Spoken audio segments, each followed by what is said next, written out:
The polar vortex is growing, everyone. Not in intensity, in duration. It's going to last a long time. Now, we still have these 2 snowstorms coming through and ice storms showing a lot of chances for ice. But we're still getting this southern snowstorm that's going to bring a lot more snow and freezing rain after the 10th and the 12th. This is Central Time up here on top. This is where it's getting a lot of that Gulf moisture, and it will be heavy snow and heavy freezing rain coming with that as well. Now you can see this on Euro as well as GFS. As the polar vortex expands out, it actually still breaks apart. We get the sudden stratospheric warming and it breaks apart. But instead of this going back, it comes right back and bottles up towards Canada, keeping the colder temperatures lower into Canada and the lower 48 of the United States. See the same thing with GFS as well. It expands and it actually breaks apart while you get that sudden stratospheric warming event.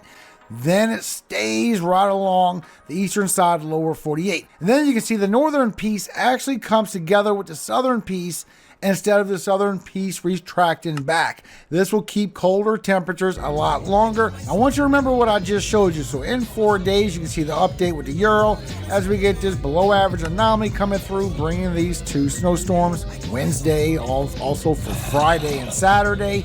Then it comes in with its below average temperatures.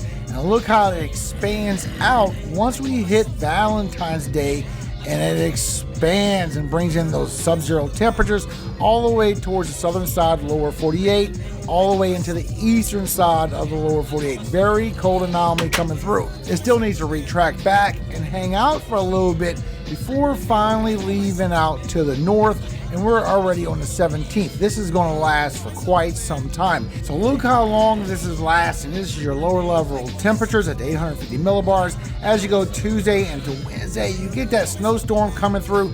This is bringing a lot of cold temperatures. Matter of fact, all the way from Oklahoma, all the way across towards North Carolina. You're going to stay potentially in your 20s once you hit around the 10th. Look how it drops down right around the 9th or the 10th, and it stays frozen. But look how it goes even deeper once we go by the 12th through Valentine's Day and beyond, bringing a lot of cold temperatures. All this pink, this is all ridiculously cold temperatures, and it's going to hang out a little longer. It didn't even start its twirl yet that you see in the beginning where it hangs out for a little bit. Latest update with National Weather Service, it did bring that below average anomaly even further across. I think it could still go a little bit further, everyone. You can see the mixture that's coming with the ensemble. So showing all the way to Wednesday and Thursday, bringing the chance for that freezing rain, also with the snow in the blue. Then as it goes out, you have more coming in for Friday and Saturday on that next system. Definitely a good chance for an ice storm somewhere around northern Illinois, northern Indiana, southern Wisconsin. I will keep you updated as that goes out for Sunday as well. Then it goes even lower. It's all that precipitation coming in from the Gulf. And look at the mixture that comes in after that. A really bad mixture of freezing rain, snow, and just a mix. Just a sloppy mess in general. If you're going to be traveling through this, it is going to get dangerous as you go from the 10th through Valentine's Day for sure. Showing just in the next 5 days, it is going to bring a lot of heavy snowfall towards the higher elevations of California, southern Oregon, also for Washington, higher elevations for Idaho, western Montana, western Wyoming, anywhere from 1 to 2, almost 3 feet or more of snow just in the next 5 days. Also 5 to 9 inches all the way from that blue to pink for northern South Dakota, North Dakota, central to northern Minnesota, northern Wisconsin, northern Michigan, and that's what you see in the ensembles as well. A little bit lighter though, plus the UP, and you can see it will be for New England all the way for the next 5 days. Also bringing on the southern side that freezing rain, the chance for ice storms to come out of that. Almost trending with Euro and GFS, you see all the heavy snowfall in the Pacific Northwest. All the models are showing feet of snow has been showing that. We see how you have multiple storms coming through the Midwest according to the Euro. Then you have that southern storm. GFS is showing those multiple storms isn't going to bring a lot, a whole bunch of bangers. It is going to add up to a lot, but it's not going to bring a lot.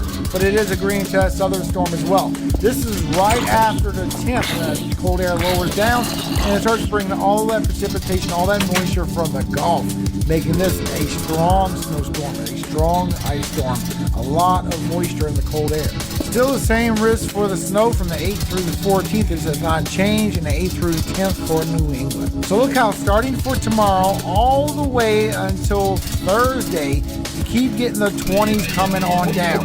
All the way from Wyoming, across Nebraska, Missouri, all across Indiana, Illinois, Ohio, northern Kentucky, West Virginia, and out through the northeast, with sub-zero temperatures still on the northern side of the lower 48. Now that is going to hang around all the way until the 10th through the 12th.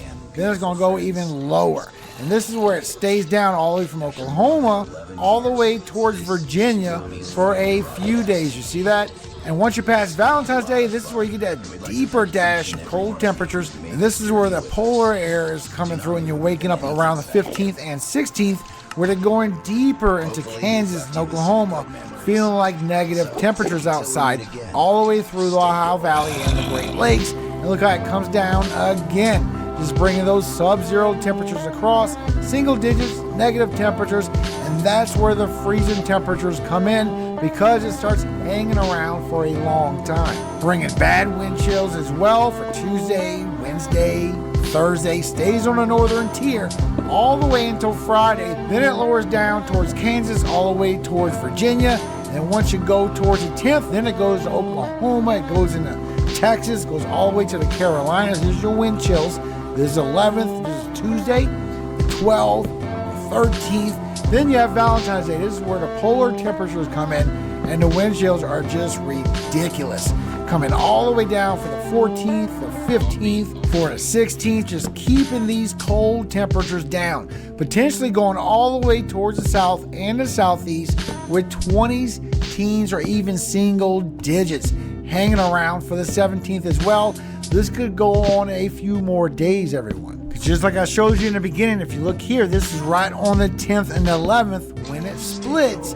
And all the way towards Valentine's Day is still split, everyone. Still bringing those cold temperatures down. Then you go all the way towards the 17th, as far as we was able to see just now, showing it does pull down and connect with the Peace by the U.S., by Canada, and it don't retract back away.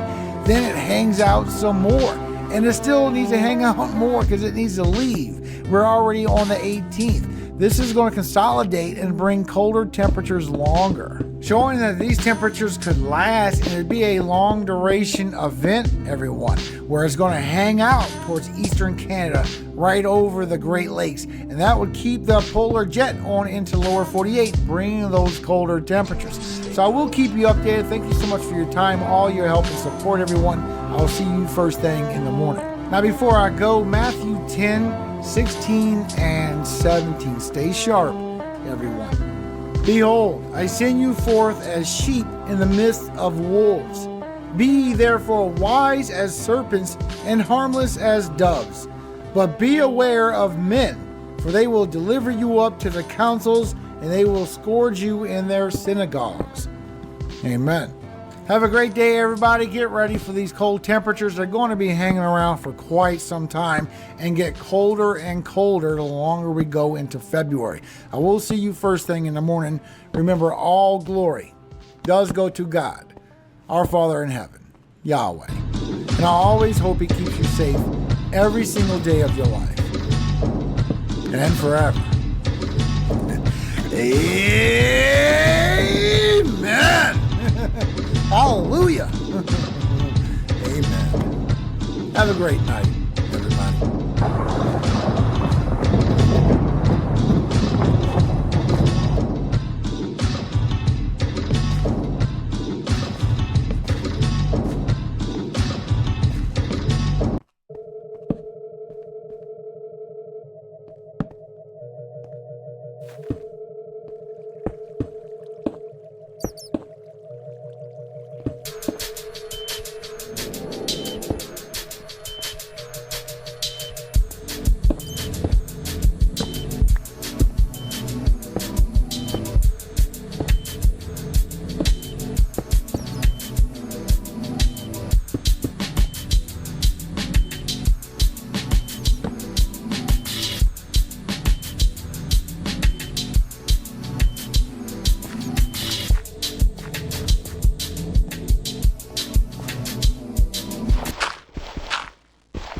You are listening to a King Show Gun exclusive.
Saki.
On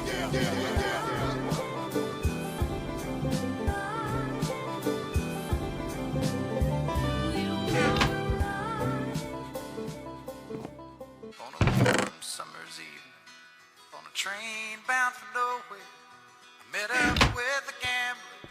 We were both too tired to sleep.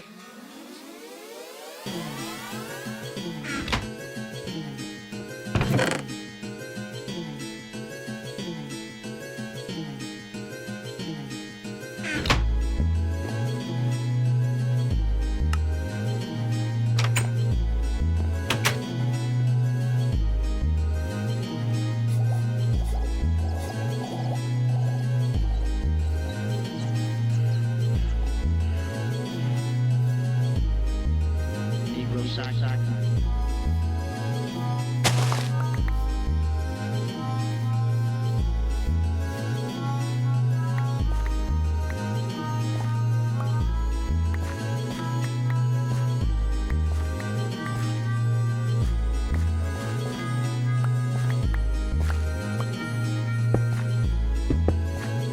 She's a temptation in a grand design. We ride down while we're dangerous.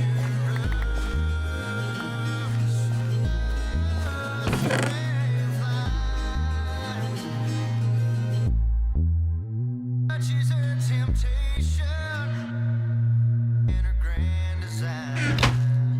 We ride down while we're dangerous. Stray flight.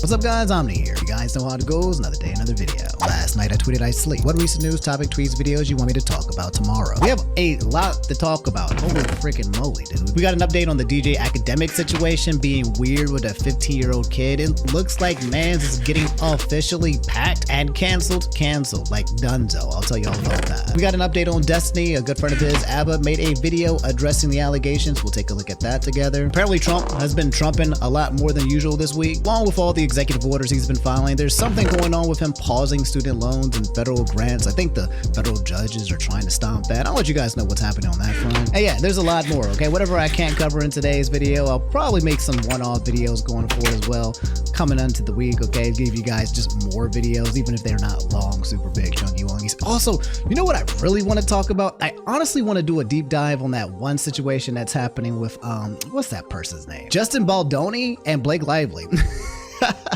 They're basically going back and forth, and I've been kind of like looking at little bits and pieces of it, but like it's tea.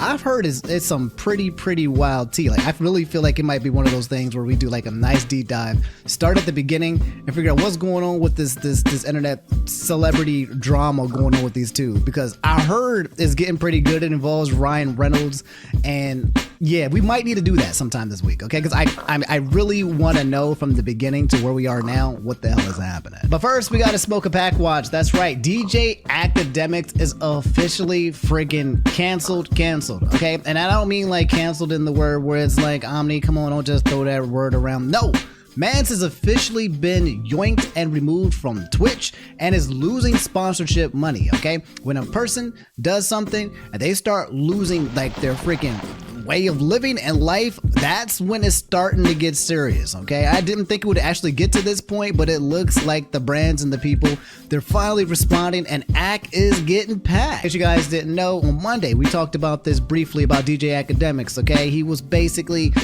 he's being sued in the state of New Jersey, I believe. He's a commentator who talks about like the music industry. He has a lot of hate of him. He's one of Drake's biggest like nut writers, okay? Fortunately though, there was like a lot of talk about him having a case currently. A lot of people have come out and said that he is a creep, so he's a bit of a villain and a person that people bully in the community, but now people have an actual super strong reason to drag this man because of this clip that played with him interacting with this 15-year-old streamer named Noor. And in this clip, okay, I'm not going to play it for you guys again, but it's like 2 or 3 minutes of just straight up of highlights of him, this man being super inappropriate with this kid. It's absolutely disgusting. It's vile.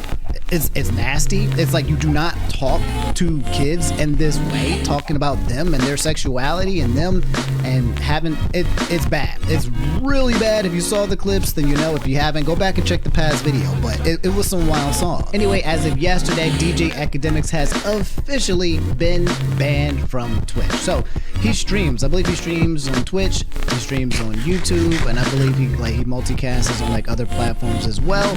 But yeah, Twitch taking him out is a pretty big deal, and everybody was celebrating, almost like creating a holiday. Like DJ Academics getting packed was a straight up national holiday for Twitter. Anthony Fantano, my guy, said, and they better stick to the effing script so the lesson sticks in his dumbass head. Grown men have no business pressing minors about sex. Is disgusting and should never be forgotten what this man has been caught doing, which I 1000%, 100% agree. Okay, like it's like one of those things where, like, you know how people get banned and unbanned for like doing stupid stuff like on Twitter, like when they're streaming, you know, and it's like, all right, bro, come on, you shouldn't have done that. But there's got to be a point. There's got to be a point where there's a one and done, where there's an ejecto, where there is a no freaking toleration policy, and that one is talking to kids in the way that he did. That cannot be something we normalize on the internet, okay? If one thing we can all agree on during this civil discourse is that we need to bring back bullying and shaming predators. That should never, ever, ever go. This other tweet by Lovely saying DJ Academics has been banned from Twitch, and Happy Dad has cut ties with the sponsoring him as well, and Stake has also unfollowed him too. Stake, the gambling site, cut you off too as well, bro. Stake, they be lying on anything. Oh man, oh man, oh man. So I checked man's page, and yeah, he's still making content. Little less than 17 hours ago, he said Central C can't rush greatness on pace, and drops his YouTube video, and oh my god, I want to look at these quote retweets.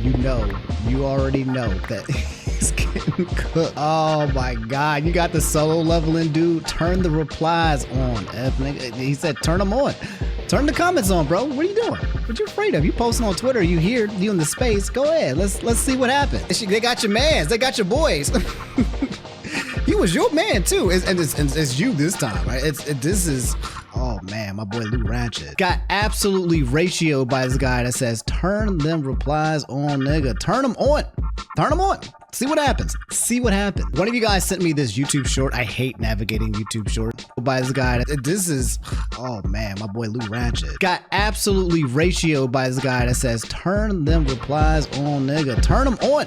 Turn them on. See what happens. See what happens. One of you guys sent me this YouTube short. I hate navigating YouTube shorts because it's like hard to pause, whatever. But yeah, it's I guess his most recent last response to the accusations, to the allegations, to everything here, okay? And this might be the last of act that you see in quite some time if YouTube decides to go forward with the ban as well. Oh, chat. I mean, here's the thing. We want to make this very perfect again, okay? Number one, first and foremost, I'm moving past that moment. We addressed it. Dragging it, it's not doing anything for us, okay? Obviously, I'll say this, Twitch took some action because, you know, even though I wasn't streaming, that happened on their platform, completely get it. And, you know, we'll work with Twitch and make it right, okay? Until then, we've always multi-stream. We'll continue to multi-stream, whether it's on, of course, Rumble. We still stream on Meta, and of course, we still stream on YouTube, which honestly, about 80% of our viewership came from YouTube anyway.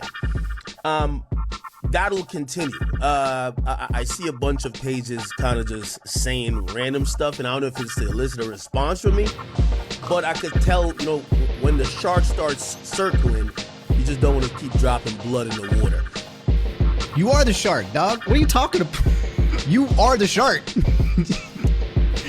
Good Lord, bro. Like, you are the person that we are trying to protect this 15-year-old kid from. Like you are the bad guy here. Why is it that everyone else is sharks? Like coming at you like rawr. Like, it's quite, this is the same energy that you would want anyone else to carry if some grown man was talking to your 15-year-old cousin. Okay, let's just be for real, right? If somebody you don't know was talking to your 15-year-old cousin the way that person was like that, you would be carrying this exact same energy, right? I get it. It's human self-preservation. My man's is trying to protect the bag. He's got to say anything at all costs to gaslight his audience and make people downplay it. He's got to do it for self-preservation, because owning up to it, which he still, I don't feel like has done properly, is just not in his vocabulary. It's just not in what he does. As far as anyone saying that, you know, like it's a hailstorm of fallout, that's not true. Happy Dad is still right here. Y'all make sure I go get the great version. That's my favorite version. Steak supports us on Twitter, supports our news Twitter account, which is the Academics TV account. They've done it before and they continue to do it. There's nothing that changed there. Again, you guys have seen, some shit that happened on stream, Twitch, respect their platform, but also you gotta respect the rules. And also when they take enforcement action, you get what I'm saying? So that's kind of where we're at now. All right?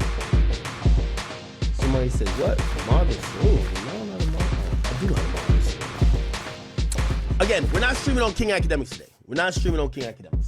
And it's for no other reason. There's nothing going on over there. These clips will probably be over there. The reason why we're not streaming is that I kind of wanted to have like a lower key stream, because I feel like the shark are just circling. And, you know, when somebody wants to see you break, you know, the more you like jump out in their face, they're like, fuck, and they just get mad and madder. And also, you know, a bunch of massive people. We just chilling. So, yeah, that's his response. I don't know. I don't think I'm one of those sharks in the water. Again, I'm just kind of like literally like I'm not preying on people's downfall or any kind of energy like that. It's just like, it's ludicrous to watch this guy just dodge accountability. Like, I think he made the situation worse by not just quite literally being like, whoa, you're right. I didn't pause. I should have pumped the brakes. That was bad.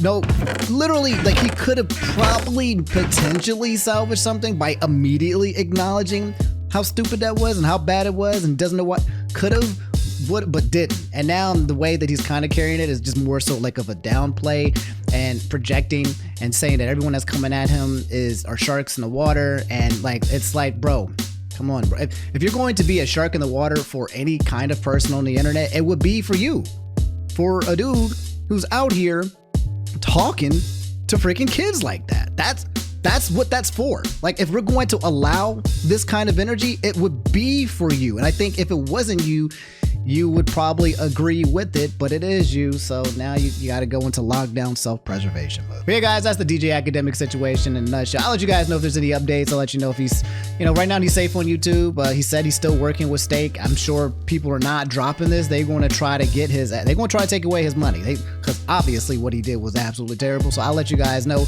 how that freaking plays out. Sorry guys, we got to talk about this. We have an update on the Destiny situation, okay? Tucky Meister saying ABBA publicly distanced himself from Destiny. I assume Preach feels the same as well. There is a sickness of the highest order. That's right. My gangs, ABBA and Preach, finally responding to Destiny, who was kind of like a bit of a friend on the show. I think the last time I've seen ABBA and Destiny interact was that whole clip where ABBA was like dancing with Destiny's ex-wife, Melina. Like, Destiny's just sitting there like, now this is a thing. And ABBA in the background like, like But I think they've been on like some podcasts and they've talked. Okay, I'm joking about it, right? Because the entire internet has been bullying Destiny for that clip. But my guess is that was like, you know, the cordial friendship amongst like, you know, the friend group type thing. Anyway, since then, yeah, it looks like ABBA has made a video. It's called Destiny Bridge Burning. It was less than 16 hours ago. That says the end. And yeah, let's give it a watch. It's a 19-minute video. I haven't watched it because I wanted to watch it with you guys. Okay, if you guys don't know ABBA and Preach, they're the homies. I love these guys. I've been watching them for years and years, and very curious to see. I have a feeling that I know what ABBA's going to say because ABBA's pretty, you know, consistent when it comes to his thoughts. Regardless, universally, he's a pretty consistent dude. So yeah, let's see what happens. You guys can see the title. I stand behind it. It's not bait. It's not a joke.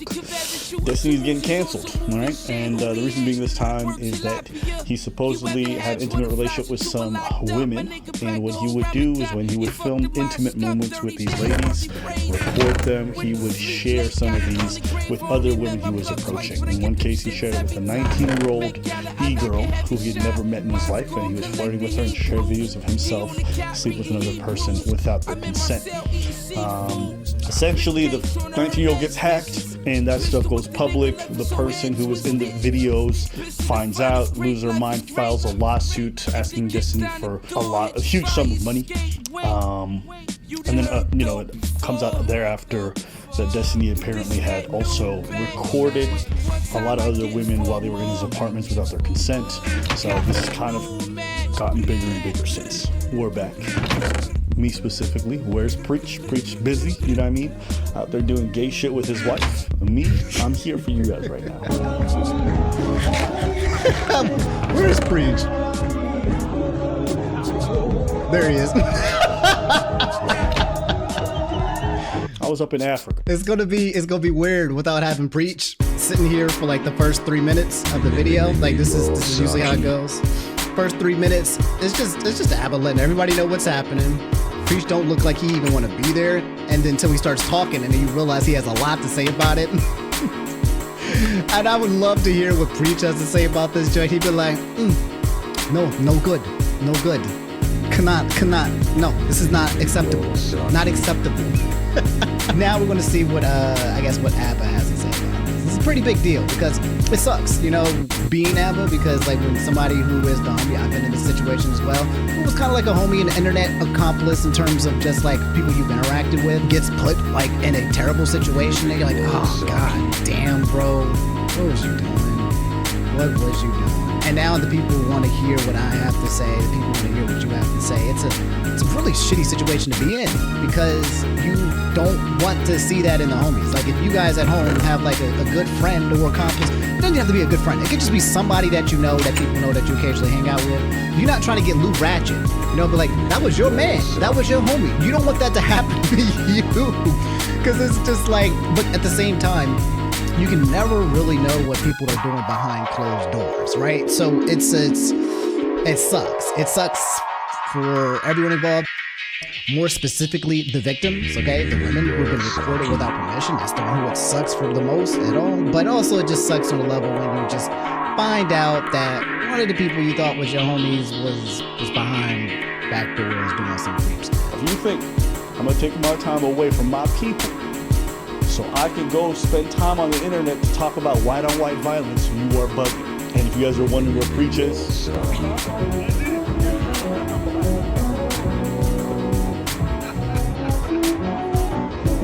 aside from doing gay shit with his wife, we both agree that there's only one woman that each of us are going to defend in our lives. For him, it's his wife. For me, it's a streamer named Destiny, and you know we gotta do our job. So this is my responsibility. I'm gonna handle her. Now, some of you guys know, Destiny's a friend of mine. Okay, and you might be confused why I decided to come out dripped out for my friend's cancellation. You know what I'm saying? Looking kind of fresh. Again! You fucking idiots! This is a fairly serious matter, and people want to hear my opinions. And I'll be honest with you, for all the bad things that are happening to Destiny, I don't feel bad.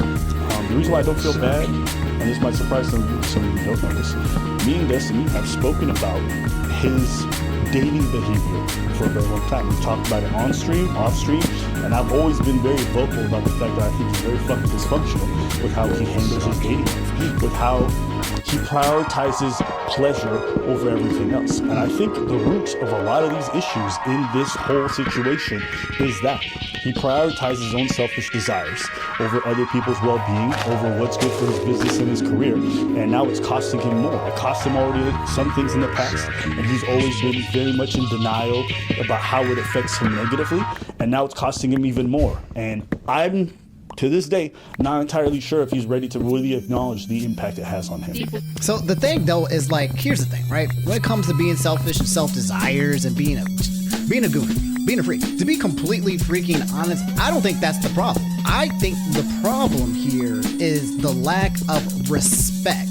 When that desire becomes greater than your respect for another human being, then that's when you start entering a territory where you probably shouldn't be in. There are plenty of people who are in the sex industry who are just super freaky, right? They just gooning, but they have this thing that they like to do. It's called consent, you know? So they nasty, more nasty than freaking, and hey, I'm not king shaming or nothing, but they just out here, right, having fun, pleasure, and whatever, but they're doing this other thing called consent, and they're doing this thing where it's called not being sneaky and not recording people and not hurting people, right? So it's like, if you got a thing with hedonism, you got a thing where you just like to have multiple partners, and if you're not hurting other people in the process, right, then I don't think it's that thing in particular that's the problem, because I think a lot of people can do what Destiny does without being problematic. The problem, in my opinion so far, from the allegations that's coming out, is that, like I said before, recording people without their consent is some sick shit. It's sick. It's a sickness, okay? Of the highest order, bro. Like, for real. Like, you can do all of that stuff without taking that extra step. And I feel like that extra step is less about the activities that he's doing and more so the brain process that goes through Destiny's mind. There's something about him, I think, not respecting people's consent that could be the actual form of joy here, a little masochistic. A lot of it's not good. It's not good. But I just don't want to like dance around the object of him being like a sexual, you know, or being poly, or I don't think that's the core issue. It can push into it, but I think it's more so a Destiny thing that's being revealed in this outlet, if that makes sense. Do you think I'm self-destructive? Yeah. If you engage in hedonism, I would say you're self-destructive. I say the same thing about Destiny. I think he can be self-destructive, and I don't think you would entirely disagree. So I completely disagree. I don't think I'm self-destructive at all. Oh, hold up. I was actually curious. You don't think that to some degree your hedonism doesn't bite you in the ass? Nope. I think I have a really good engagement with most of my hobbies. I think I do it pretty well. I think that my mental functioning is very high. I think my career is incredibly successful. There are parts of my life that I can improve, but I think that people look at some of the standard markers for trouble and they, for some reason, project a ton of stuff onto me. But I think I'm living like one of the healthiest, fullest lives that I possibly could be. Constantly having poor relations with women over a long period of time, or in other situations, STDs, different things like that. Eventually, that hedonism comes back to bite them in the life, and they also recognize they could have invested that time a lot better. So wait, what do you ask us about this? Like, what was your idea of this? Yeah, it's not like I have like 100 kids and 5 million STDs and like... No, you just constantly... Okay, I'm not going to talk about it. Well, you might as well, but no, you drop the accusation, go for it. You just constantly what? Say it, no, say it. No, shut up, Melina, shut up, let him talk. What do you mean, constantly what? Anything you do in life that's going to increase like your ability to like have fun or do like crazy stuff or whatever, is always going to carry with it like the risk of death, right? Absolutely. Like you have no chance of dying by falling out of a plane unless you go skydiving. Okay, that's not an argument, it's never skydiving. But it is an argument against maybe skydiving 1,000 times if you don't want to die that way. Well, if you want to skydive 1,000 times, then fucking skydive 1,000 times. Like, what's wrong? Damn, what happened to all the self-empowerment shit that you guys were talking about earlier? I mean, it's just... I feel like this argument's falling on his head because the act of skydiving literally puts you in like harm's way. Like going around practicing hedonism and doing it safely, you can do it in a way that does not harm you, right? Having healthy relationships with people, you can do that in a way that does not harm you. Like you can operate in a way where you can go outside and drive right now and die. Okay, you just can't. Okay, because driving and getting into car accidents is not something that you can avoid. So the act of driving is very, very dangerous. But the act of engaging in relationships and pleasure, doing it within the realms of safety, having rules, having consent, is way more safer than going out and driving out there and potentially getting hit. You know what I'm saying? So it's, again, when it comes to hedonism, I think it does tend to lead to people starting to make more sacrifices for pleasure, which would then start putting them in more danger. I do think that that is something that does occur for sure, but in this specific case that's happening right now with Destiny, I don't feel like it was the pleasure. I mean, I guess then again, I guess it could be because he might get pleasure out of recording people without their consent. Like, that's just something that he might do. So for him to continue to have more pleasure, he likes to get more dark into the hedonism, and I can see that one being an argument. I don't like the idea of I don't like the idea of like being a gooner or like being in any of these fields. That field itself attached to it is negative. Do you understand what I'm saying at home, guys? Like, I'm trying to say, like, this is definitely a Destiny thing, and there are people who are a lot more thicker in the weeds into what Destiny does without being problematic at all. You know, like safe, secure, consent. The basic laws and rules of human decency being carried in these activities would lead you to probably not being here where he is right now. It just depends on whether or not you want that outcome. If you're saying like, oh, I don't want this kind of destructive thing, or I don't want to end up dying by skydiving, maybe don't skydive every other day. Yeah, but I'm not complaining about that. You guys are. If your lifestyle choices are like, damn, I would never want to deal with like a crazy girl or anything like that, that's totally valid. I think that's totally fine. I accept that that's probably true for most people.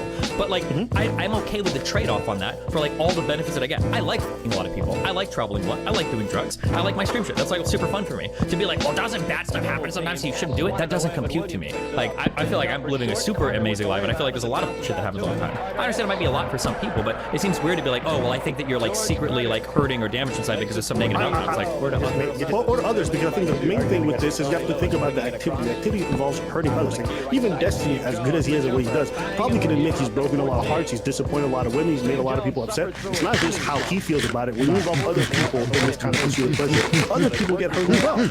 I'll stand by that. Again, saying it's about literally hurting other people. That's the thing. If you do it in a way where it's respectful, it's healthy, and all parties involved, but when you start hurting people, bro, or people get hurt, and it happens often and over and over and over, you start making enemies and enemies and enemies and enemies, homie, and then it's not going to add up. And I agree. I agree with Abba 100% in this situation.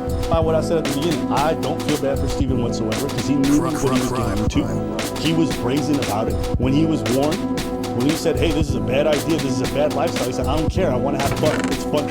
That's why I like these mentally ill women. That's why I like doing this stuff. That's why I can't keep my dick in my pants, it's because it's fun. So I'm like, all right, then. When it fucking inevitably blows up in your face, I'm not going to have no sympathy for you. You can be my friend, my worst enemy, I don't give a fuck. If you engage in behavior repeatedly after you're warned, fuck around and find out, and that's what Steven's doing. But I don't want to make it just sound like a happenstance of hedonism that, no, some of this stuff is also just morally bad in regards to what he did, with recording these women and all this other shit. And if he gets sued for it, he loses money, then it is what it is too. You do the crime, you do the time, right? So, no, all these people will be like, oh, have a stick by him, he's your friend. I already told y'all. If my friend goes out and murders a bunch of people, I'm going to send his ass to jail. If my friend does some shit like what Steven just did and he's going to lose a bunch of money, I'm not going to cry. Right? I would tell my friends and I would warn them beforehand, hey, don't do that. Don't do that. You go and do it, then, hey, man, that's your problem, bro. You didn't listen to me. You're not going to get my sympathy at this point. Nope. My sympathy is for when a tragedy happens, not when the inevitable does. Yeah. Ooh. What is it? My sympathy is when the tragedy happens, not when the inevitable. You know, I think a lot of you guys at home might be able to like definitely empathize with that point. In life, there are people who around you that you can see are literally heading towards a freaking wall, right? They're going to crash. They're literally on the crash course collision with the train. And no matter how much you want to save them, no matter how much you want to, you cannot pick them up and take them off the freaking train and derail them so that they don't eventually crash, right?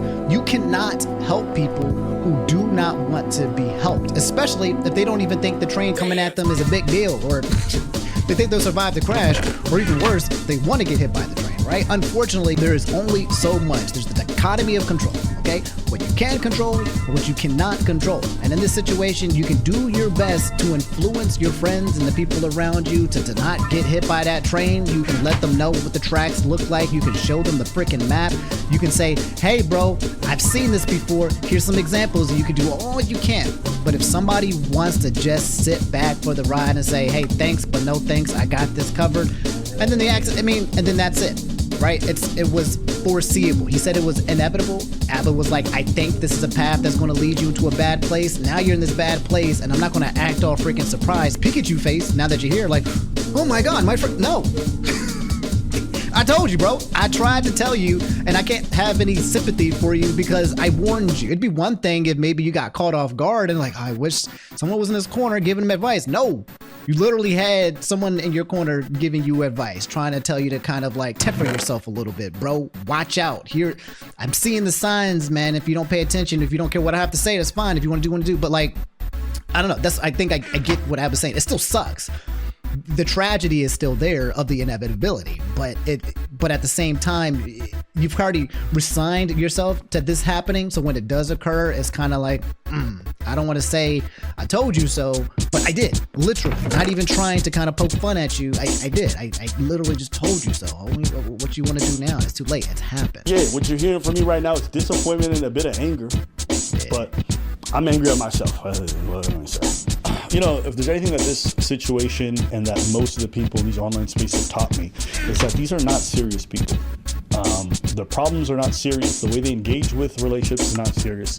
It's a lot of juvenile bullshit. You know, while I was on vacation, I was just hearing glimmers about this stuff. I was like, yo, turn that shit off. Because I'll be honest with you, if you touch grass and you hear this stuff, you're like, y'all some fucking losers. You realize, like, this is a story about socially retarded people, mentally ill people, all engaging in sexual behaviors and they're not ready for it. You know, but I also have to have some humility and admit that I've tethered myself to that world. I entertain, I dipped my toes into it, and you know, having spent some time there, was it a bit entertaining? Sure, but it was entertaining like it was when you go to the zoo and you see a bunch of freak animals do a bunch of circus monkey tricks. And that's it. And now that it's gotten to the point where it's kind of spilling over into real life and you're realizing that these people behind closed doors are doing weird shit, it's time to take a step back and be like, okay, we've had our fun at the zoo. It's closing up. Time to head home. I'm not interested in being part of the act. I'm not interested in being in the enclosure. I'm not interested in befriending any of the other freak animals that they want to bring in.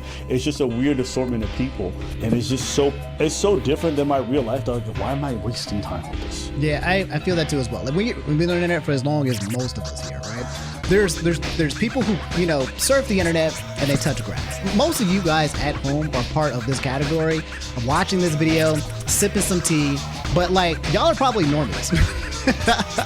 Y'all are like, yeah, Omni, let me what is going on with the BS around the world, bro? I just want to know what's going on. I just feel like being entertained. You might be at the gym, you might be eating dinner, you might be like in bed right now, kind of just chilling and just vibing because, you know, it feels good to kind of just like be in this energy, but you're not in the circus, right? You're just like, wow, what a crazy world. What a new 2025. What else does it have to explain, right? So you're on the internet, you're here, but you're not in the circus. And when I mean by like in the circus, it means that you have got lost in the sauce. You know the concept where they say tell people who have been like chronically online to go outside and touch grass? Okay, I know it seems like a meme. I know it seems like a, hey man, don't say that. But like literally, not figuratively, literally, do that. Disconnect, because some people's brains are so tied to the internet that they have forgotten like normal social interactions, like normal human behavior. They have lost empathy. They have lost the plot.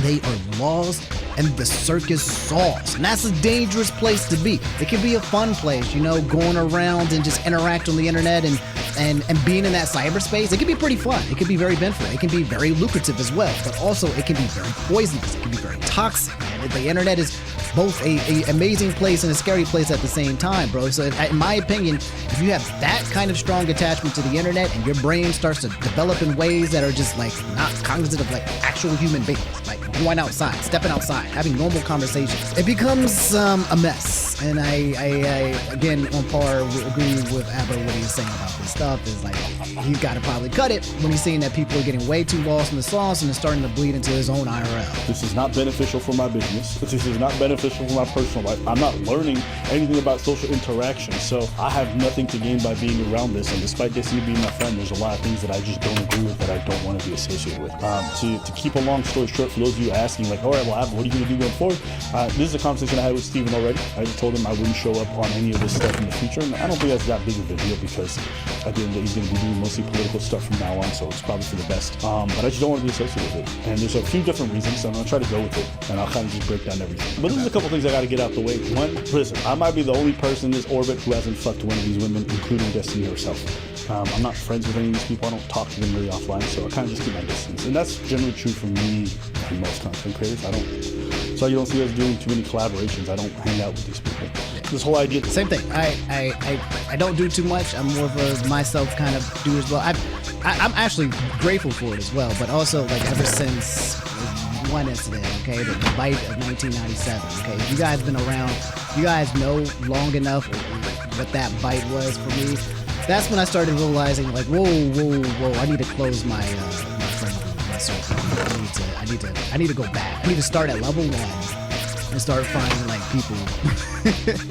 And now, even up to this day, I quite literally have not added a lot of people to the roster. I still kind of stick to myself because you gotta be so careful with the energy that you let in, all right, for multiple reasons. This is one of those reasons, and I do feel like if you're the type of person who's like befriends everyone and trusts everyone and brings in everyone, and you try to get like a full Suikoden squad of just homies, like, it sounds great, you know, it sounds like an anime, it sounds amazing.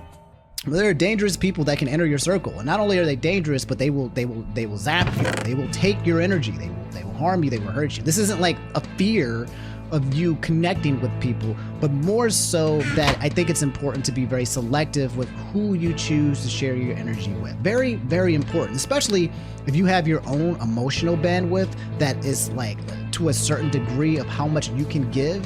Because you might find yourself in a place where you're giving to all of these people nonstop and you have nothing left to give yourself, and then suddenly you realize you're in a place where your self-worth is coming from how much you're offer other people. I've seen this like a million times with people who have tons and tons and tons of friends, and they're just obligations for people nonstop, and they're just in no way able to pour back into themselves. They think that pouring into other people is their pouring into themselves. That's kind of what they've kind of put in their head, that attachment style.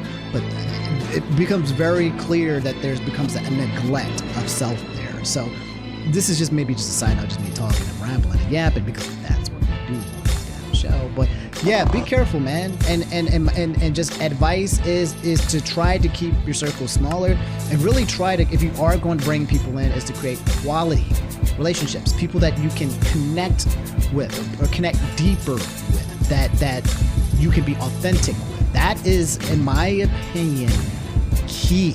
Because otherwise, if you're out here, you got all these people and everyone's got masks on, and you're not making any connections deeper, and everything's platonic at surface level, I feel like you're just scratching the surface of the human interaction experience. Like, it's cool to have, like, just friends every now and then, but you gotta be careful with who you invite in, because some people are not allies. Some people are not your friend, and most people, not even intentionally not trying to be your friend, will still, they'll hit you. So you gotta be careful out here, bro. That I wouldn't criticize Destiny, I think that's also nonsense. If you spend any time watching debates between me and him, we argue, we yell, we get very animated, we disagree strongly, and there's dozens of debates. So this idea that I wouldn't take a stand if I saw something I didn't like, I think people can't understand why I'd be friends with him, or they can't understand why I would agree with anything he says, and so the only thing in their head is like, okay, it must be friendship, whatever. I don't operate that way. If I disagree with you, Preach is my brother, and I disagree with him every day. So if you don't think I'm not going to disagree with Destiny, you bug me, okay? And there's a lot of content creators who, they thought we was cool, and I disagree with something they said, and now they don't want to talk no more. So the idea that I wouldn't, disagree with someone to avoid burning the bridge, no. I'll deal with anybody. Because at the end of the day, I think what I actually believe is more important to me than maintaining these kinds of cordial relationships. I don't care about having access to these people. That includes Destiny and anybody else. Actually, one of the craziest parts about this whole... I gotta say, that's a very healthy way to have relationships, by the way, is to have your opinion, but not be so attached that based on what these people do or don't do, that you will now change yourself and change your own goals, very healthy ways. Story is the fact that Destiny trusted a 19-year-old Discord lady, okay, named Rose is Coming, with sex tapes of other people in his life. Nigga. If that's not compromised judgment, I don't know what the fuck is, okay? I wouldn't trust a Discord member with my first name, and that's just public information. He was giving other people sex tape. But if there's one thing that nobody would ever say about Destiny, is that he makes good personal life dating decisions, okay? There's a couple things that bother me that's like, and I've said this to Destiny too, like, this dude really has a penchant for going after mentally ill women, okay? Women with like severe depression or just like these kind of like dainty, smart ass, fucking feeble looking, small white women. Like that's his type.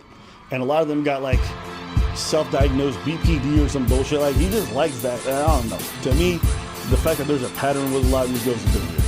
It's a thing, bro, right? Like it's a fetish at this point. Like you go, I see on Twitter, right? It'll be like the e-girl, right? Who has like ADHD and autism, right? And like, and it'll be like, yeah, that's my kind of girl, right? The freaking Nana girls, like the freaking Hello Kitty girls, the ones that have like, who are depressed and are anxiety and don't drink water and have headaches all the time. You're like, yeah. And it's like, almost at this point, it's almost like a type of group of girls that guys go after, and some actual girls like aspire to fit in. It's a category. I don't know how else to call it. I don't know if it's the e-girl, it's the Hello Kitty girl, but people, I don't know how to put it. It's like how there's a thing for everyone, right? And sometimes that thing could be toxic. It could be just a walking red flag. Like when it comes to guys, there might be some guys who are just literally walking red flags, and you know that they're bad for you, and some woman be like, yeah, that's what I want. I'm looking for the train wreck. I'm looking for the smoke. You know how some people want healthy lives and they want healthy relationships and they want to make sure, you know, secure attachment styles. No, some people want to quite literally get lost in the toxic sauce of human interactions. Okay, they want this shit to be unhealthy. They want madness. You know, they want stress. And it's like, for me at least, couldn't be me. It couldn't be me. I've been there. I've done that. I saw the appeal. I think for a lot of people reach a point, usually they reach a point where they recognize the value of peace. Destiny might be recognizing that right now. He might be being like, whoa, maybe Abba was right. Maybe I should have chose peace, because right now all I got is problem. I got 99 problems. And they all have to do with me. It's him. He is the freaking problem. But like, so it eventually gets to a place where you want to choose peace, but some people really like to find the problem. They want to F around and find out, because there's a thrill in that choosing of these girls. So it sounds like that's kind of like Destiny's type. He wants problem, no peace. That's his type. And a lot of them got like self-diagnosed BPD or some bullshit. Like he just likes that. And I don't know. To me, the fact that there's a pattern with a lot of these girls is a bit weird. And when he's asked why he likes bringing on these self-destructive women in his streams and in his life, he says it's because it's fun. It's fun for him to bring on women who are probably gonna, you know, at some point negatively impact his life in a huge way. He knows it's gonna be short-lived. He doesn't care because it's fun. That's a moral failing to me, okay? That shows to me that you don't really care about how you affect the other people in your life when these people become atomic bombs who affect everyone in the area. And it tells me that you don't really care that much about your career when you attack, again, who will fuck up things in your area. And this comes down to the thing about like, oh, you know, everyone consents, it's fine, but it's not. If you know that the people you're going to be involved with are only short-term partners, and you constantly see the after effect of most of your hookups and your interactions leaving a trail of broken hearts and disappointed people, that's a moral failing. Sure, it's not illegal, it's not criminal, but I can still look at that behavior and like, yo, you just spend time dating these women and it's just hurting all of them. You have no intentions of committing to most of them. This is all fun, you know, it's nothing responsible. You're an irresponsible person. So I think here, this is the part I disagree with that, right? I think that there can be people out here who go around having short-term relationships and then just and ending it, and it's actually not breaking hearts, right? It's it's about, like I said, consent, very important as well, but it's also about like how you approach the situation. If you guys are both in agreement and say, hey, look, I'm looking for a short-term thing. Hey, I'm looking for a short-term thing. Hey, I respect you, by the way. I want to let you know that this is going to be something that I might want to do just for a little bit, and then I might want to stop. And it doesn't have anything to do with you. It doesn't mean that you're less of a person. It doesn't mean that I like you less. It's just, I'm just a short-term person. And you can find yourself a person who's like, hey, I agree. Those are my values as well. So let's have this little short escapade. Let's have this little anime arc. And then once we're done, let's shake hands and be like, hey, that was a great arc in our life. We're going to move on to the next arc. I do think that is something that people can do. I don't think that's an impossible thing. I don't think it's not for everyone. There are some people who are looking for commitments long term. Who are looking for families. Who are looking for relationships. And I wouldn't push that down anyone's throats, right? If that's what you don't want to do, that's fine. That's your prerogative. I don't really care. But for the people who do like to go around and just enjoy as many people as possible, again, it comes down to communication and respect. I feel like that's where it's got to go. And if you can respect people and you can communicate with people and let them know what you're about, what your intentions are, and be authentic, then you can lead them in a path that doesn't have to always be disastrous, right? I think the problem that with Destiny's relationship seems to be that the disastrous relationship seems to be because there's a lot of deception. Like, there's not authenticity. Like, if people are getting their hearts broken, there's something going around down the line where as they're navigating, things are not going smoothly. And sure, it's a bumpy road, right? I would say with what he does, it's a bumpy road. So there are definitely going to be tires that get blown out for sure, more than usual. It's not a smooth one. But I do think that, especially if you're as experienced as Destiny, man, and if you, again, carry that basic philosophy of having human decency with people, then you can just have regular, decent relationships that begin and have an end and that are healthy. And you can look back and say, yes, that was a good person in my life. I appreciate what they contributed to me. And now I'm going to move forward, and maybe I'll find them back in the past soon. But like, I think that can happen. And it just did not happen with Destiny because, again, my man's is a little dark. It feels like he's just a little bit dark. That reflects on your character. With this whole situation, I don't think Steven shared this because he thought it was okay to share. I personally believe, this is my theory, that he shared this because he just didn't care and he didn't think that the other person would ever find out. And that to me is almost worse. Because it shows that you don't care about the people you slept with and who shared that intimate moment with you and recorded it. Yeah. And it shows to me that if you are going to be able to avoid the consequences of it, you'll say and do things behind closed door that are just unbecoming. Yeah. And if I'm your friend and I see you do that to your other people that you slept with and you call friends, then I can only imagine that even for me, I might not be safe and I can't trust you. Yes. And it's a shame that this came from a hack, but regardless, what it reveals to me personally is like, I could never afford to trust this person with personal stuff that's really close to me or dear to me. Because if they think they can get away with it, no one else is gonna find out. They might just share that shit. And Steven might watch this and disagree strongly, but the evidence is not in your favor. And I can't rely on what you're gonna say. I'm gonna rely on your past and your history. And what I see is another more failing where it's like, when no one's watching, you're not doing the right thing. You can massage it however you want. It's a shitty thing to share a sex tape, but it's not the worst thing. I'm sorry. That's fucking garbage behavior, okay? It just is. Call it a spade. It's garbage behavior. Don't mush it over because you like your favorite streamer. Don't mush it over because you think he's important politically. It's garbage behavior. And like the reason why he's doing it too, it's so he can pillow talk a fucking 19-year-old. I was like, it's not that hard to bag a teenager. Pause. Ooh. That sounds crazy. Okay, but you know what I mean? No, but for real, like, if you gotta like share, like, what is up? Does this man not have the Riz? Why are you bringing a freaking nuke to a goddamn like e-girl date, bro? Like, you can't just naturally connect with a human being without exposing another human being sexually. Like, again, I'm sure that he can, but right, it's the idea here. That's why I keep saying it's kind of like dark. It feels like Destiny has a dark side, and I know that's kind of cliche, but it's a dark side where it hurts other people around him, and he doesn't care, like he said, because he doesn't think that people are going to find out. And I do think there's a level of human decency that whether people are going to find out something or not, that you still try to operate in a way you have to have virtues, okay? Virtues like, you know, like courage and temperance and justice, right?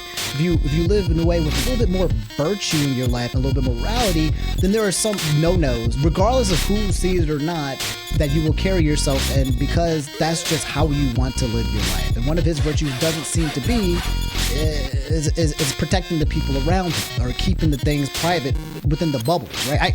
I highly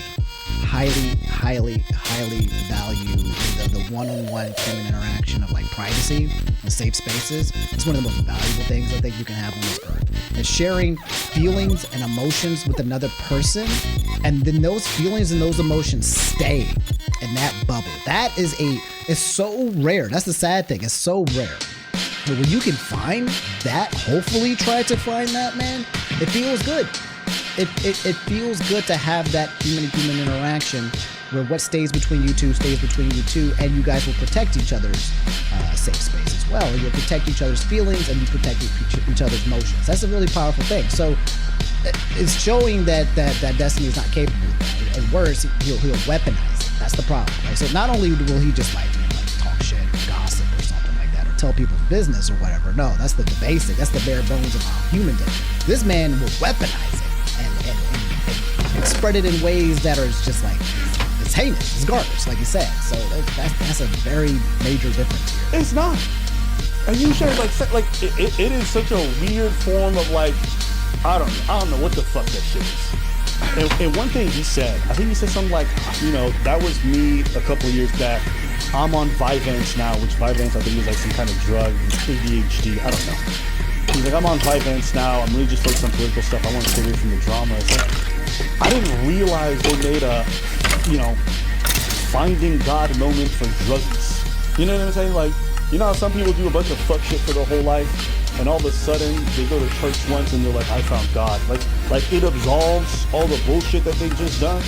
I don't know. It was such a weird way. Like when you're being said that you're doing a bunch of foul shit, and you've hurt a bunch of people, and like mention the fact that you're on Vyvanse and you're a changed person. It's just like, I don't know. Something about it just seemed off to me. And it just didn't seem like someone who was really repenting or felt some type of way about what they did. It just felt like, it made me think of Sneeko, you know? Sneeko doing all this like goofy ass red pill shit, and all of a sudden he finds Allah and everything just forgiven. All the bad messaging, all the people he insulted, never apologized for none of that. None of that. It's just like, I'm moved on. See, so, okay. Ooh, I have a lot to say about this one, bro, man. Religion. Oh my God. I was raised around people who are highly religious, okay? And don't take this the wrong way. If you're a part of a religion, if you're Christian, if you don't take this one the wrong way, just hear me out. But like, have y'all ever seen someone who's like very like super Christian? You know, like God tells me to do everything. God said this, God said that, right? When people who change drastically, in my opinion, these people are dodging the most amount of accountability because they have probably done some of the most heinous things, right? And instead of like, and don't take this one the wrong way, just hear me out. Like, have y'all ever seen someone who's like very like super Christian? You know, like God tells me to do everything. God said this, God said that, right? When people who change drastically, in my opinion, these people are dodging the most amount of accountability because they have probably done some of the most heinous things, right? And instead of like embracing that who they are and doing self-reflecting and looking inwards and looking at how they're the problem and looking and kind of accepting responsibility, they're usually just kind of like, no, I'm going to join religion and I'm going to be forgiven, and what is was, and we're going forward. We're moving forward, bros. Without actually ever addressing the person that you are and what you created, right? It's because that's the hard part, but it's easier to kind of like, I don't know, go into a religion, start doing some drugs, or go into a faith, or go into a belief, and just cast your prior self aside. It's easier that way to cast yourself. So when people kind of hit those turnaround moments, I'm always like, what did you do? How many people did you kill, bro? Like, what did you do? It's not easy looking at yourself, especially if the self that you are is not a good person. It's not, to be honest. The layers that go back, that's happening with Destiny if he ever wanted to. Like, I don't know what Destiny thinks, right? But I'm sure there's just layers on layers and mask on mask and probably denial behind denial. It's one of those things where I think there's self-awareness, right? And he might have that, but then there's also being self-aware and just kind of like not caring, to be honest, right? Like, a lot of people think that bad people are people who are not aware of it and they need help. But some people are aware of their shticks. They're aware of their powers, their ability to control and manipulate and be. They're aware of it. And they're like, yeah, I'm gonna use it. I'm going to be evil, right? Not everyone's going to be a freaking Avenger. There's going to be some people who want to join the dark side and join the Sith and be like, yeah, I love this evil shit. So yeah, it's one of those things that I feel like people can do to kind of dodge accountability. There's more that I have to say about that, but I think you guys kind of know what I'm saying. It was just weird to move on to the career stuff. Like, listen, how would I say this? If you have political aspirations, you just can't behave like this. And one of the weirdest things that Steven had was an anti-misogyny, right? He felt like there's too much misogyny in his audience or whatever. So he was trying to shake them up. He was banning people, banning certain kind of messaging. All the while, my guy, you were fucking a bunch of the women that you worked with. You would bring women on the stream and then fuck them within a short amount of time. It's like you're reinforcing a lot of the stereotypes that a lot of this misogyny comes from. There's a certain level of hypocrisy there that just makes like the whole thing just seems like such a flamboyant joke. Yeah, we call that grip. You say something just so people can hear it, but then you do something in the background. If you're not practicing what you preach, and personally, like, that's actually one of the big reasons I don't want to be associated with like the platform, is I don't like the idea that we're normalizing, someone bringing in a bunch of small content creators that are women, fucking them, right? And then when that fallout inevitably happens, like, just cast them away. Like, it's a really weird dynamic. And I started getting comments from people like, oh, this girl, meanwhile, I ain't done shit. But because Steven is just so flagrant with how much he's just grooming it up, and he can't keep his dick in his pants, and he just wants to be even me being close to that by proximity, I start to, have that reputation. And it's just, I don't want to be associated with that. I'm happy with the fact that I work with women, and I'm happy with the fact that it's professional. And that needs to be a standard that we set for more people, because I hate the idea that I just show up on screen with a woman and it's automatically sex. But can I really be mad at an audience for thinking that when I hang out with Steven, who literally fucks pretty much everybody he works with? Like, how could I be that mad? Right? So, I don't know. There's a lot about the way that he kind of goes about his work and his personal life that makes it very difficult to want to be close to him. And if you notice, most of the people who are going to choose to stand by him are people who have a lot to lose if they're not with him. I have nothing to gain from being friends with Steven. I've literally had nothing to gain from the moment that we've known each other. Like, don't get me wrong, Steven's done a lot of good things for me personally on the low in terms of behind closed doors and helped me out with certain things. And I'm always going to be appreciative of that. And, in that regard, he's been very stand up for me, and I'm grateful. But professionally, outside of that, it's been pretty bad. Like, a lot of people want to stop working with me. A lot of people want to complain about the fact. And I never cared about any of it. Why? Because I just like Steven. I saw him as a friend, so I was cool with him. I didn't care if people wanted to stop talking to me. I didn't care if fans got mad. I didn't care if people questioned. It didn't bother me at all. But when he engages in like actual behavior that I think is reprehensible, I'm like, bro, what are you doing? This is fucking stupid. And his response is, I like to have fun. I don't care. Then it's just got to be a come point where I'm like, all right then, I just got to cut you off because your definition of fun is fucking toxic. And unfortunately, we live in a world where optics matter. How you carry yourself matters. The things you say, the choice of words, the way you carry in your personal life, the way the drama spills out, it matters. And I don't understand how Steven can really say that he wants to be a serious political advocate if he doesn't want to manage his personal life in any way that's serious. Yeah, there's gotta be the separation between church and state. But you don't shit where you eat. And it sounds like this man was taking mega dumps on his dinner, bro, on his plates. Steven, oh man, it was a mixture. It was getting lost in the soul. There was no, and now he's kind of paying for not being able to keep the professional side with the pleasure side. And then not just that, but just not, again, I keep going back to this, is basic human decency. That's all. Regardless how all of this stuff played out. Consent, human decency, respect, privacy, if you can just nail those basics, the ones that teach you back in G.I. Joe days or whatever, like be kind to people, you know, don't lie, things like that, then you can find yourself in a much better place, even if you want to enjoy.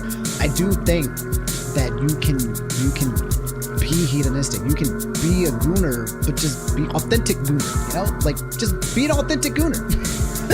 Authentically let people know what they're getting into, and then just give them that, and then deliver, and then people have that agency, and if things don't work out, they don't work out, but it doesn't have to be behind these masks and broken truths and promises and deceptions and lies, and it's the crash out, the fallout. It doesn't have to be that way. Anyway, we got 1 minute left. I didn't think I was gonna watch the whole video, but I tend to watch all of their videos. Like, why should the DNC involve you in anything that they want when your personal life looks like a fucking train wreck that's going to be bad PR for all of them? Why should anyone want to spend time debating you on these bigger platforms if all you're going to do is bring tarnishing their reputation, right? It's like, if you're serious about this, you should make this sacrifice. And if you can't, then I don't think you really care about the political positions that you claim to care about. Not that deeply. Because you can't put your dick in your pants. So, that's how I feel about this. Y'all wanted to hear my thoughts? There you have it. Yeah, I don't think I got much else to say. Like I said, I won't be appearing on those streams anymore. None of that collaboration stuff. I hope the best for Steven. I hope he fixes his shit, and I hope he does right by the people he hurt. But as far as I'm concerned, yeah, this is incredibly disappointing shit. That's all I got to say. The moral of the story, it is a sickness of the highest order. It is easy. I would have paid for him to say that. I was waiting. I wanted to hear it so badly. It sucks, but it kind of is what it is, and that's how the cookie crumbles. So Abba's taking a step away from Destiny. I'm sure Destiny has Destiny, I imagine, being like usually a logical person when it comes to people. He'll be like, yeah, that makes sense. Actually, I encourage it. He'll probably, say that's what you should probably do to protect yourself and to protect friendship and understand how he feels, and that's his stance, and blah, blah, blah. And, Destiny will do the thing where he just basically agrees with that, but I'm sure maybe he'll have some disagreements in other places where it might kind of like challenge his character, or that might not make him look so good. But that's my guess is how Destiny's going to respond, and that's the situation. You guys can let me know at home how you feel. This one became much longer, but to be honest, it was very, very vested in Abba's response, because again, Destiny, one of the biggest left political streamers in the entire freaking world, to be honest. Like, come up being a very powerful figure, already a powerful figure, like appearing in places like Piers Morgan and everything, and gathering a lot of respect in that political space. And now seeing that one dive, a lot of people complaining like, man, who does the left have now for political streamers? You have the XYZ, that was even somebody that we should be looking up or branched up in the first place. Okay, was he just a chud and we were just kind of had like these little classes? Or hey, does it not matter? Okay, is he so important? Is what do you have to say so important that we have to just kind of ignore the transgressions because he needs to keep on propping and pushing up the specific agenda? I don't know. We'll see, but y'all can let me know how y'all feel in the comments below. Paperpoke123 said, Omni, they are taking away my FAFSA. Can you pay for my college now? Yo, scary times out there, right? For those of you guys out there who are kind of getting hit by Trump's executive orders and all these declarations, like every day people are waking up and being like, oh, damn, whoa, what? Pause, bro, hey, that affects me. Oh, wait, what's happening? Whoa, pause. Is my job at stake? You're a federal worker right now. Everyone's freaking the hell out because they're worried they're going to lose their jobs. Even if you're just like a person who's been working in the government for years and years, and you've just been working, you've just been grinding. He coming into the office, he's telling people, hey, we're going to buy you out. There's been a lot that's happening, okay?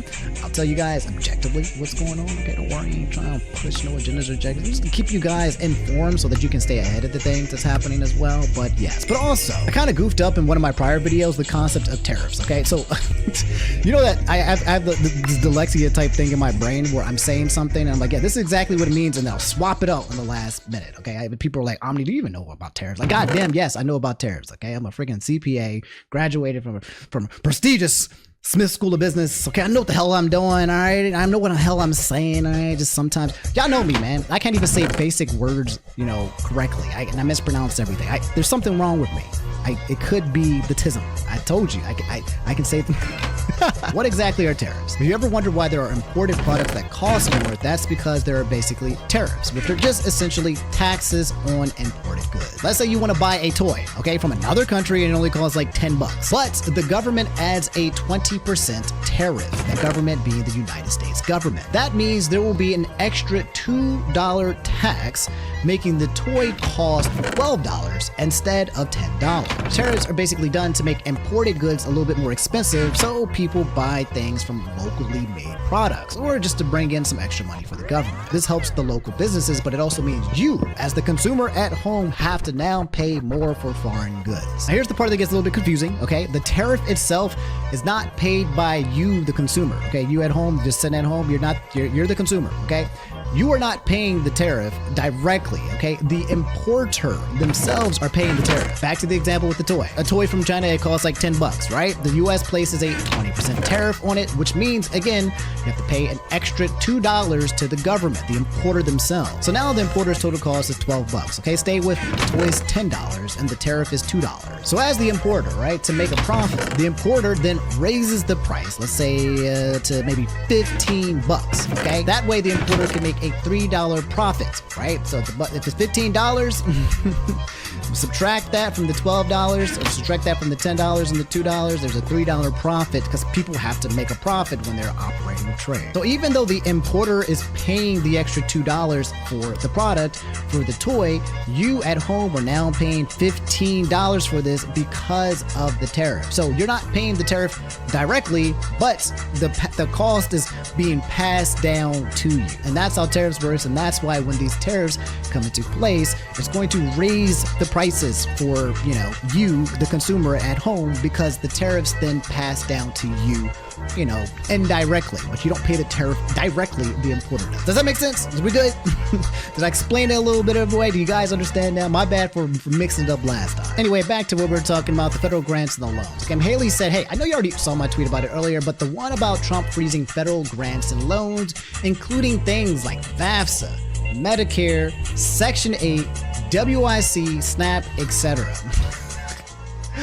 Oh my God, that's a big move. The White House Budget Office has ordered a pause on all federal grants and loans. That's huge. It's ginormous, okay? A lot of how this country is ran is through both grants and loans, which is the government issuing money to people for specific reasons based on what you just said, including like FAFSAs, okay? People trying to just go to college, okay? To make it affordable. So TLDR, President Trump, okay? He directed the Office of Management and Budget, also known as the OMB, to basically temporarily halt the disbursement of federal grants and loans. Pause was basically aimed to review and basically ensure that like federal financial assistance programs are basically aligned with administration policy. This is basically about the elimination of the funding for diversity, equity, and inclusion, aka DEI initiatives, and something called the Green New Deal. The actual freeze, though, has a huge potential effect on a lot of different sectors in the government, which includes education, healthcare, infrastructure, and support for like nonprofit orgs. So for example, programs like Medicaid, right, it faced disruptions, like there were reports or deactivated portals used by healthcare providers to secure payments. That got completely destroyed. There's also nonprofit orgs, right, that were expressing a lot of concern for the pause because they felt like it could jeopardize like essential services like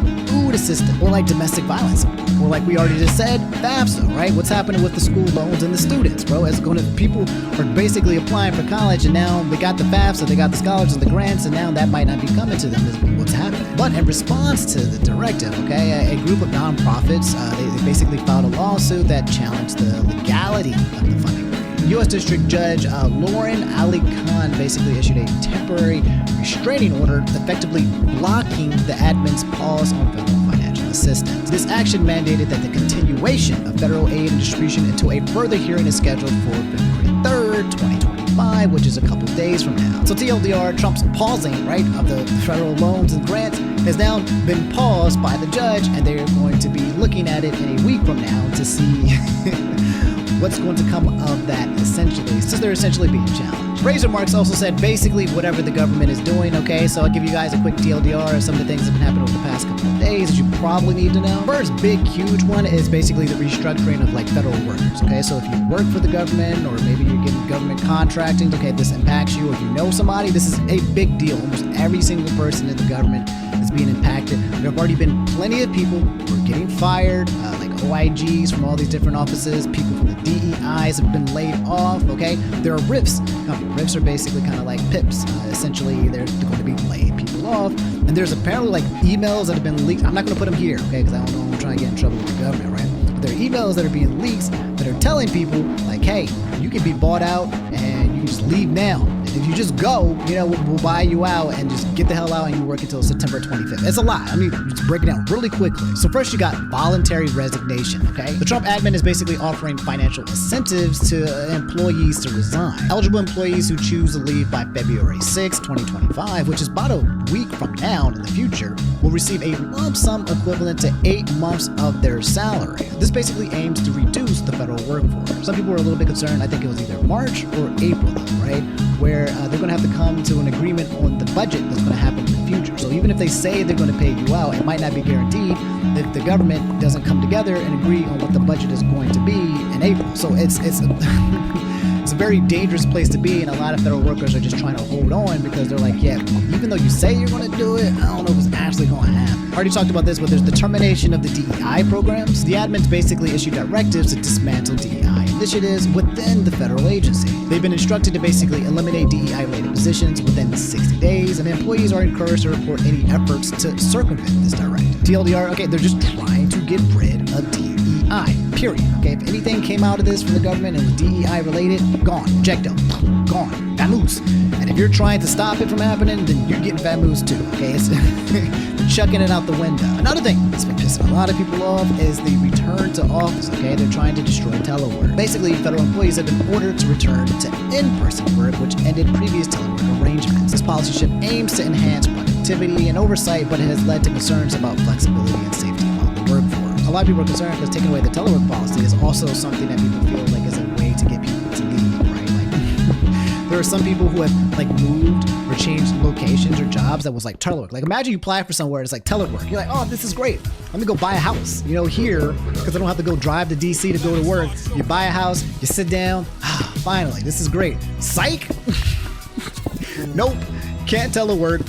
You got to drive an hour and a half every single day, Monday through Friday, to go into the office in DC and get packed like sardines. And people are freaking the hell out. And probably another tactic to get people to, basically resign. That's kind of like the main ones when it comes to federal workers. But a lot of people who are in the government, if you guys don't know, working in the government was something that feels like safe and secure. It's one of those gigs where like once you get in, you're going to get your pension, you just get in, and it's hard to get in. But once you're in, you stay in and you got security now. And now all of that is being just yoinked away. Now a lot of people are very, very terrified and anxious and scared if they're going to keep their jobs.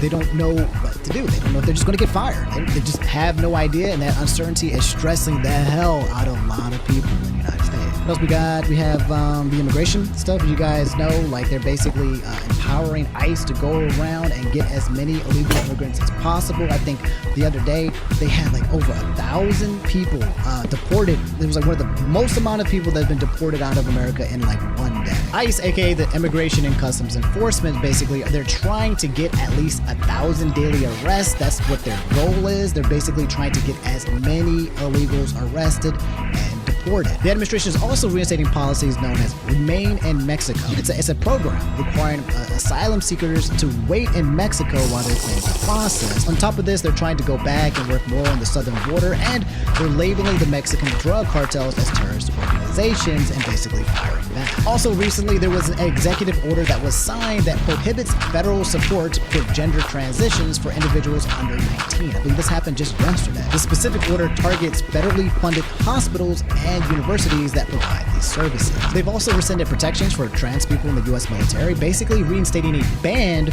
on transgenders who are serving. On top of that, there has been a freeze on applications for U.S. passports with a non-binary X marker, mandating that passports reflect the holder's sex assigned at birth. There's more. I think there's some executive orders where we've been withdrawing from the World Health Organization. I think we've been withdrawing from the Paris Agreement. There's more. But I will give you guys like piecemeal what's happening over time. The next time we talk about it, I'll let you more about what's happening and how it affects you. If you guys have questions in terms of what is happening, and feel free to, again, throw that into the comments below, and I'll help answer them for you so you guys can just be in the know of this new world order that's happening in the United States. But alright guys, all I have for today's video. I'm gonna drop another one tomorrow. I don't know if it's gonna be a single subject or multi-subject, but like, we still gotta talk about that. Somebody said we gotta talk about like a situation with a Lyft driver who was picking up like a 500, 600 pound woman. Again, like, I don't know about it, so I can't wait to read that with you guys. That was, I still want to look into the whole Blake Lively and the situation that's going on with, what is that guy's name? Justin Baldoni, is that his name? Well, I kind of want to look into that. Stuff that's happening in the FGC where they're basically saying that women don't belong in fighting game like communities. I'm like, oh bro, what is going on? These groomers don't want women in their community. It's kind of gay, bro.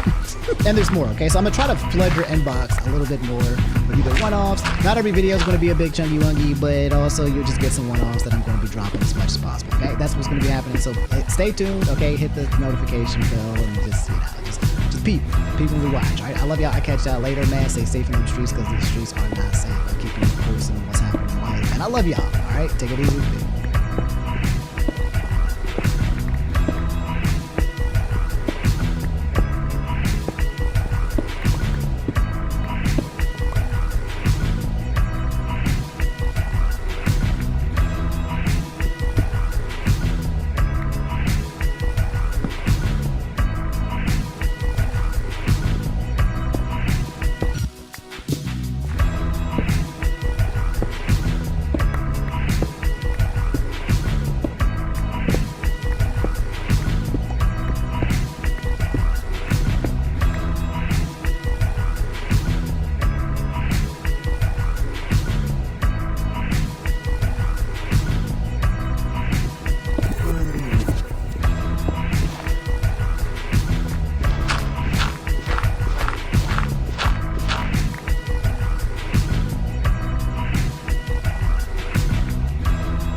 For my real niggas only.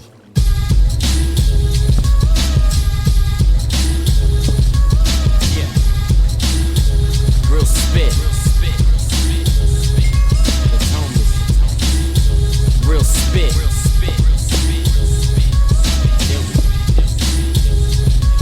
Yo. Feeling like $1,000,000, still ain't made $1 million, but still don't give a fuck, and probably never will. Ills from the bottom, so when I started getting up, told myself that I would make my money in the ceiling touch. And for a will, want gas, I'll fill her up. So if you ain't feeling, son, you dead or you sniffing dust. Plus the double XL got me pissed enough to battle faggots for they contracts when they rip them up. Kick your ass out the game. If your flow ain't as cold as your chain, then don't spit.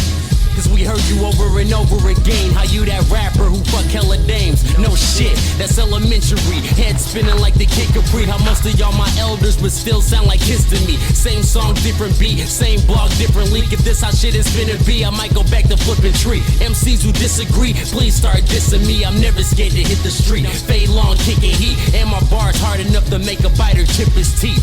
Not to mention my rhyme pad dipped in ink. nigga. Real spit. Huh? Real spit. Huh? Real spit. Real spit, nigga.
FH.